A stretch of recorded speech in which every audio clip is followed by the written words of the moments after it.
On Friday, Governor Kathy Hochul declared a state of emergency in New York over the spread of polio. And a Cheektowaga woman wanted to get the word out about how polio impacted her family in the 1950s.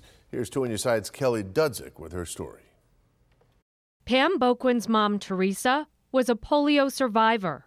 It was not an easy life. Teresa tested positive for polio right after Pam was born in 1954, a year before the polio vaccine was licensed in the U.S. I remember even the iron lungs, because when my mother was in the hospital with it, they kept coming in and asking her, "Can you breathe? Can you breathe?" But hers only went to her waist. In her one leg, she could do some movement, and she had no movement at all. 42 years in a wheelchair is not the way you want to spend your life if you can avoid it. I know other people have other diseases they ended up in, but if you can get a vaccine and avoid having that happen to you, I would do that. So far this year, polio has been detected in wastewater samples in 4 downstate counties.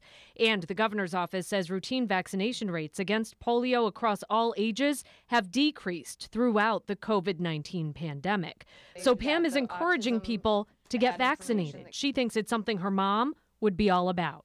She'd be aggravated with the people not getting vaccines because she was like, "Get a vaccine. This is what happens when you get this." Pam's mom was just 27 years old when she got sick, but still led a very active lifestyle.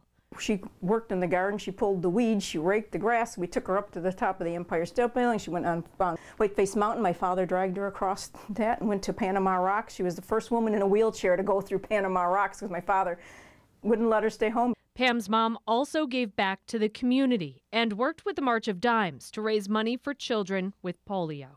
She was quiet about it. She didn't talk about what she did. That's the person she was. But I mean, I respect her, I love her, I miss her every day. In Cheektowaga, Kelly Dudzik, Channel 2 News.